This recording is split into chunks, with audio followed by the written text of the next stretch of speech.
हाँ, तो आइए विद्यार्थियों, अब हम चर्चा करते हैं एक अति महत्वपूर्ण नियम पर, व्यंजन संधि का 11वां नियम।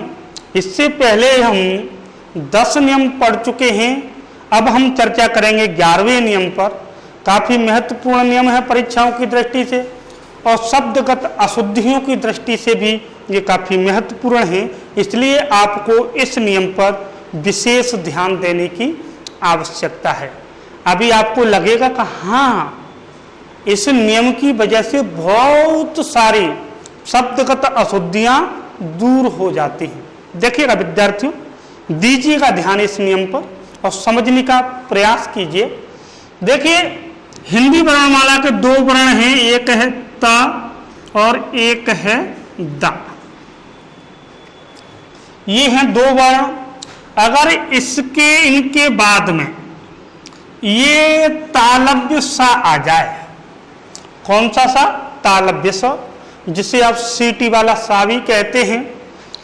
तालव्य सा से पूर्व त या दा में से कोई एक वर्ण हो, या फिर त और दा के बाद में तालव्य सा आए, तब देखिएगा विद्यार्थियों क्या होता है। ये दोनों ता होगा तो चा में बदल जाता है, और दा होगा तब भी किस में बदल जाएगा? चा में। ये ध्यान रखें, कब बदलेगा? जब इन दोनों के सामने तालव्य सा आएगा तब। अब देखिए, ये तो बदल गए चा में, ये भी बदलता है, ये भी अपने आप को नहीं रोक पाता, और ये बदल करके बन जाता है छ। देखिएगा प्यारे विद्यार्थियों, ये आधा है और ये आधा ही रहेगा, इसे ऐसे लिखते हैं, ऐसे रहेगा ये। तो ये वाली आकृति बनेगी, कब बनेगी? जब त ऑवलिक दा के बाद में तालव्य सा आए, तब त ऑवलिक द चा में और तालव्य सा छा में बदल जाता है। ये है हमारी संधि का, व्यंजन संधि का 11वां नियम।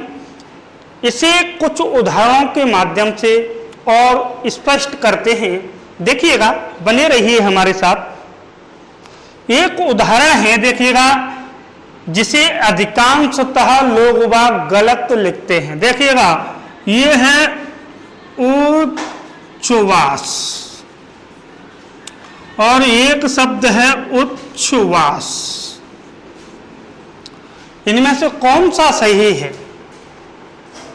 ध्यान दीजिए, आप अपना दिमाग लगाइए और दिमाग लगाने के बाद मुझे बताइएगा कि इनमें से शुद्ध कौन सा है। विद्यार्थी इसको शुद्ध मानते हैं, अधिकांशतः लोग बाग इसको शुद्ध मानते हैं। तो जरा एक बार देख लें इसको कि ये शुद्ध है कि नहीं है।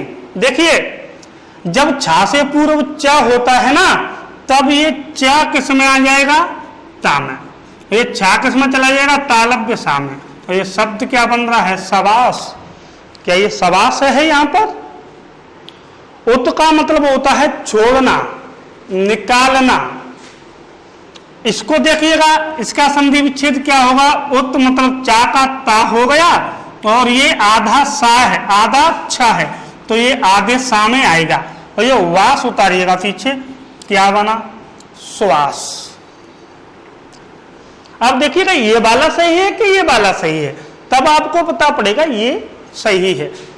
उच्छ्वास का अर्थ होता है सांस को बाहर की ओर निकालना। निश्वास का अर्थ होता है सांस अंदर की ओर लेना। उच्छ्वास सांस को, प्राणवायु को बाहर की तरफ छोड़ना, ये अर्थ होता है उच्छ्वास का। देखो,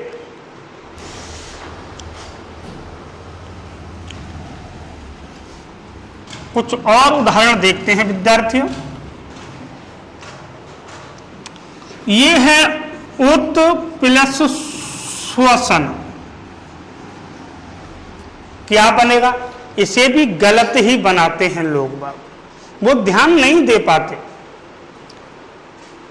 हिंदी व्याकरण में जो गलतियां होती हैं वो बहुत मामूली होती हैं, लोग बाग उनको नेग्लेक्ट कर जाते हैं। माने कि ये भी कोई अशुद्धि हो सकती है। हाँ, क्यों नहीं हो सकती है?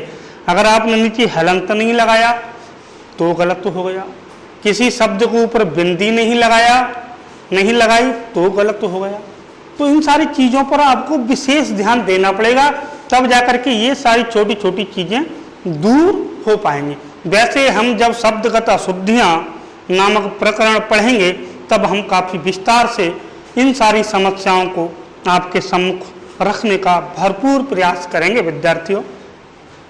देखिएगा, ता के बाद में तालव्य सा है। हमारा नियम कहता है कि ता के बाद में अगर तालव्य सा आता है तो ये ता किस में बदल जाता है? चा में। ये तालव्य सा आधा है तो ये भी कैसा रहेगा? आधा। अब इसमें खड़ी पाई तो है नहीं, जो खड़ी पाई को हटा करके इसको आधा कर दें, इसे आधा करने के नीचे हलंत लगाना पड़ेगा। लग गया। अब ये वसन उतारिए, ये बना उच्छ्वसन। अब लोग बाग इसमें क्या गलतियां करते हैं उसे ध्यान देना, वो इस हलंत को नहीं लगाते हैं, और हलंत नहीं लगाते हैं इसलिए शब्द गलत हो जाता है। काफी बार परीक्षाओं में पूछे जा चुके हैं उच्छ्वास और उच्छ्वसन, इसलिए आपको ध्यान देना इन दोनों शब्दों पर। और भी कुछ शब्द हैं, मैं आपको बताता चलूंगा साथ ही साथ में। अगर अब आप इसका संधि विच्छेद करोगे तो क्या होगा? ये पूरा है ना, तो फिर पूरा आएगा। ये सबसन क्या होता है? सबसन कुछ नहीं होता ना, श्वसन होता है, इसलिए इस पर हलंत लगाना पड़ेगा। विद्यार्थियों आगे चर्चा करते हैं। देखिए, एक शब्द है उत प्लस शिष्ट। एक शब्द ये है जिसमें लोग बाग गलतियां करते ही करते हैं, ये है श्रृंखल।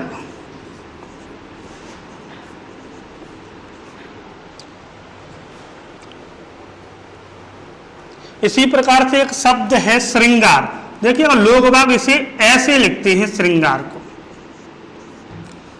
ये श्रृंगार ऐसे नहीं लिखा जाता, ये शब्द पूरी तरह से गलत है। गलत क्यों है? जब हम शब्दगत अशुद्धियां पढ़ेंगे तब मैं बता दूंगा। फिलहाल इतना समझ लो कि ये गलत है। शुद्ध रूप क्या होगा?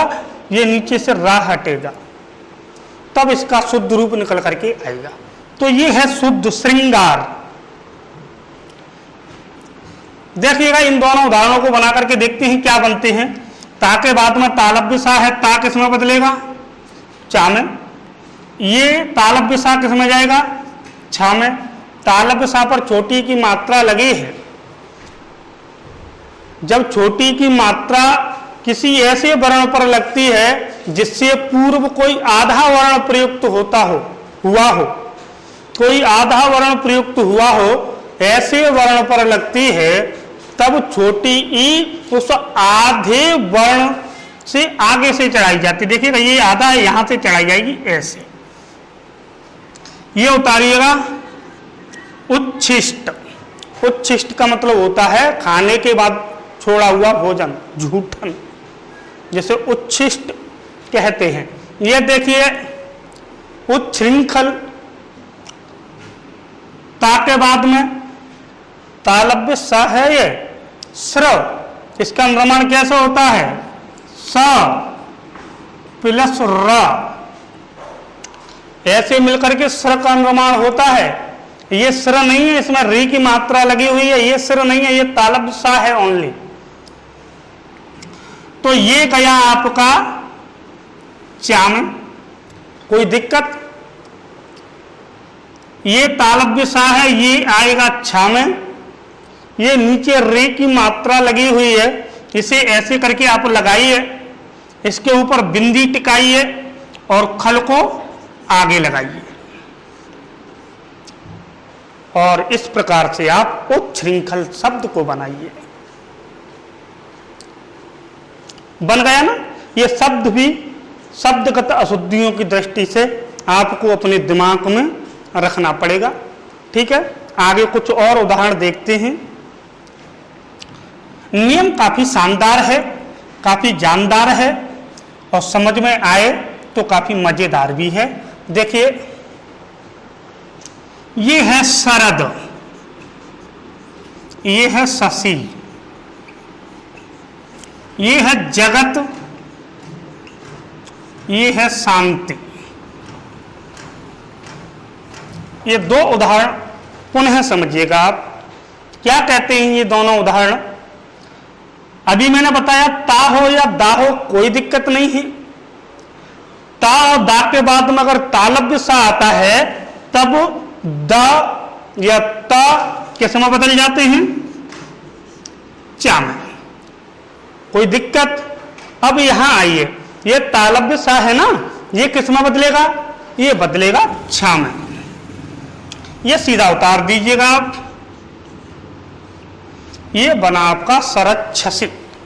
क्या अर्थ होता है, शरद का अर्थ होता है सर्द ऋतु, सर्दी वाला मौसम, और शशि का अर्थ होता है चंद्रमा। आपके पर्यायवाची शब्द भी साथ ही साथ में क्लियर हो जाएंगे अगर आप मेरे द्वारा बताए गए अर्थों पर ध्यान देते रहेंगे। देखिएगा विद्यार्थियों, इधर देखिएगा, ये ता है और ता के बाद में पुनः वही तालव्य सा, तो ये ता किस में बदलेगा, चा में। ये सा किस में जाएगा, छा में। ये ऊपर बिंदी आएगी और ये बन जाएगा जगत शांति, जगत शांति। जगत में शांति, दुनिया में शांति। जब तक दुनिया में शांति नहीं रहेगी तब तक मानव सभ्यता खतरे में रहेगी। विद्यार्थियों और देखिएगा, ये है हृदय और ये है सूल। आहा, कितना दर्द हो रहा है। हृदय बोले तो दिल और सूल बोले तो कांटा, दिल के अंदर चुभा हुआ कांटा। हाँ? देखिए, दा के बाद में तालव्य स, दा किस में बदलेगा, चा में। और ये क्या बना, हृच्छूल, दिल का कांटा। यह मेरे दिल में कांटे की तरह चुभता है, इसकी तो मुझे शक्ल भी अच्छी नहीं लगती है। लोग बाग कहते हैं ना दिल का कांटा, ये वही है हृच्छूल। और देखिए एक उदाहरण, एक शानदार उदाहरण मैं आपके सम्मुख लेकर के आ रहा हूं, इसे हटा देता हूं। ये है मृच्छ कटिक। क्या आप इसका संधि विच्छेद कर सकते हैं? हाँ, क्यों नहीं, बिल्कुल कर सकते हैं। हमें पता है ना कि ये जो छा है ये तो तालव्य सा में जाएगा और आगे उतार देंगे, इधर आ जाएगा सकटिक, सकटिक।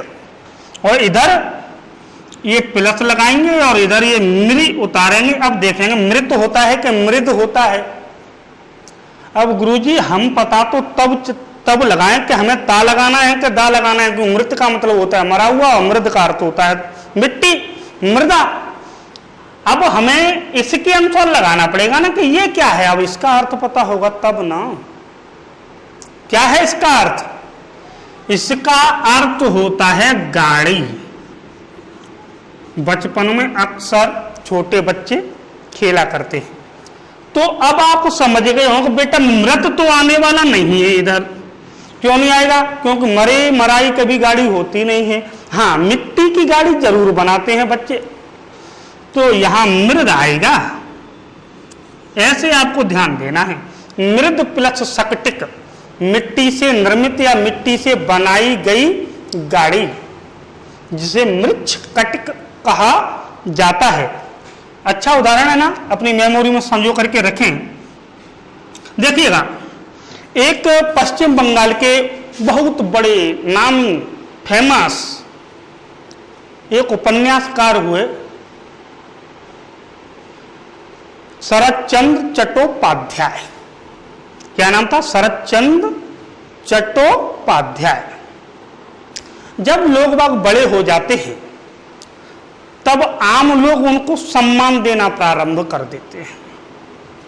तो इनके साथ भी ऐसा ही हुआ, ये काफी फेमस तो थे ही, नाम था इधर उधर। तो होता क्या है, देखिए मैं आपको बताऊं, ये शरद चंद्र,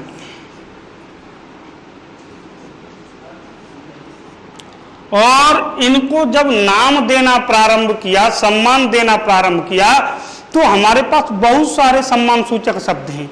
हम श्री लगा देते हैं नाम के आगे, कभी कभी श्रीमान लगा देते हैं, कभी कभी श्रीमत लगा देते हैं, कभी कभी श्रीयुक्त लगा देते हैं। इनके सामने लोग बागों ने लगा दिया श्रीमत। आप देखिएगा शब्द कितना विचित्र बना है। क्या वास्तव में सम्मान मिला? देखिए, ये ता और ये तालव्य सा, ध्यान देना विद्यार्थियों, पर बाद में हंसना। आप समझदार होंगे, उन्होंने बना लिया होगा, मन ही मन में हंस रहे होंगे। देखिए, ये ता है और इसके सामने तालव्य सा है। ताने सा को देखा तो ता किस में गया? ता किस में गया? चा में। सा किस में आया? छा में। ये रा, ये क्या बना? श्री मच्छर चंद। यह विचित्र नाम बन करके तैयार हो गया भाई।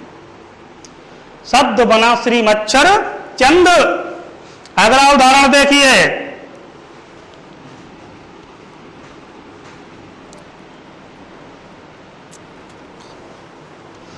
ये शब्द है उत प्लस शुल्क,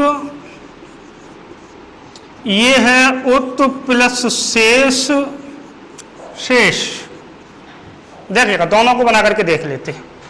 ता के बाद में तालव्य सा, किस में? चा में। ये छा में, छोटू की मात्रा और ला।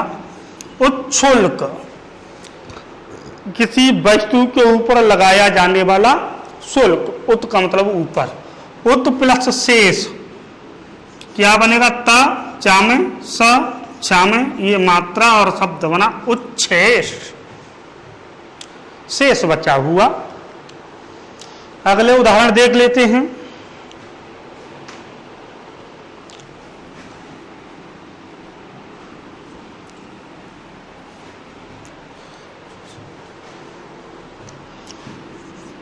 उत प्लस शोषण।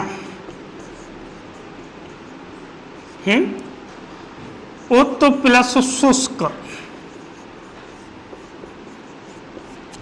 दो उदाहरण से समझते हैं। ता के बाद में अब तो बना तो लेंगे, क्यों? काफी उदाहरण हमने कर लिए, काफी अभ्यास हो गया। अब तो आप खुद बना सकते हैं। देखिए कैसे बनाएंगे। ता के बाद में तालव्य सा, तो ता किसमें? चा में। सा किसमें? छा में। और ये बना उच्छोषण। क्या बना? उच्छोषण।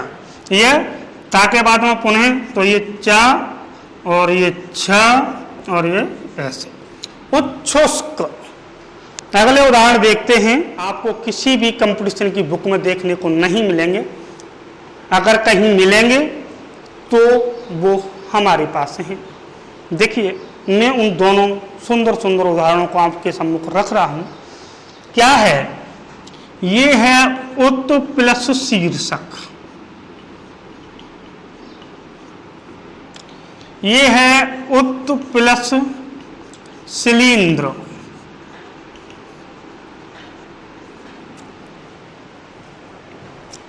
ये दोनों उदाहरण आप देखिए, इनके अर्थ को समझने का प्रयास कीजिए। क्या अर्थ है इनका? देखो, पहले बनाइएगा, उसके बाद में अर्थ समझाएंगे हम आपको। ता के बाद में तालव्य सा, ता चा में गया, ये तालव्य सा छा में गया और ये मात्रा लगी और ये इधर ऐसे उतार दिया। क्या बना? उच्छीर्षक। ये क्या बनेगा? ता के बाद में सा, ये चा में, ये छा में। मैंने बताया छा पर छोटी की मात्रा लगी है, और जब छोटी की मात्रा लगती है और छोटी ई की मात्रा जिस वर्ण पर लगती है उससे पहले अगर कोई आधा वर्ण प्रयुक्त हुआ हो तो वह मात्रा उससे आगे से लगाई जाती है। यहां से लगाई जाएगी, देखिएगा। और ये उतार दीजिएगा। ये बना उच्छिलिंद्र। क्या बना? उच्छिलिंद्र। क्या अर्थ होता है? उत और शीर्षक। शीर्षक मतलब सिर। सिर के नीचे रखी जाने वाली तकिया, जिसे उच्छीर्षक कहा जाता है। तकिया को बोलते हैं पिलो। इसे क्या कहते हैं? उच्छीर्षक कहते हैं। ठीक है, ये देखिएगा उच्छिलिंद्र। उच्छिलिंद्र कहते हैं कुकुरमुत्ता को। उच्छिलिंद्र किसे कहा जाता है? कुकुरमुत्ता को। अब कुकुरमुत्ता कुछ लोग नहीं समझते होंगे तो मैं उन्हें समझा देता हूं। कुकुरमुत्ता मशरूम को कहा जाता है। आजकल लोग इंग्लिश को ज्यादा समझते हैं। कुकुरमुत्ता या मशरूम एक ही बात है। इसकी सब्जी काफी टेस्टी होती है, काफी मजेदार होती है। अगर आपने अभी तो कुकुरमुत्ता या मशरूम की सब्जी नहीं खाई है तो जरूर टेस्ट कीजिएगा विद्यार्थियों। काफी स्वास्थ्य के लिए लाभदायक भी है, थोड़ा महंगा जरूर है। ठीक है विद्यार्थियों, ये अपना नियम यही समाप्त होता है। मैं आपके लिए एक उदाहरण छोड़ता हूं जो आप कमेंट बॉक्स में मुझे करके बताएंगे। देखिए,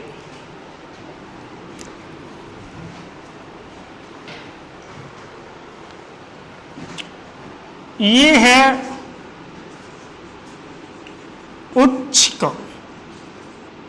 इसका संधि विच्छेद क्या होगा? आप मुझे कमेंट बॉक्स में बताएं। आशा करता हूं आप सब लोग इन बातों पर ध्यान देंगे।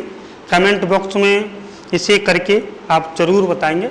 विद्यार्थियों, आज की हमारी यह वीडियो कैसी लगी कमेंट बॉक्स में हमें जरूर बताएं। अगर पसंद आई हो तो इसे शेयर करें, लाइक करें और हमारे चैनल को सब्सक्राइब करें। वो विद्यार्थी सब्सक्राइब करें जिन्होंने अभी तक चैनल को सब्सक्राइब नहीं किया है। धन्यवाद। Take care.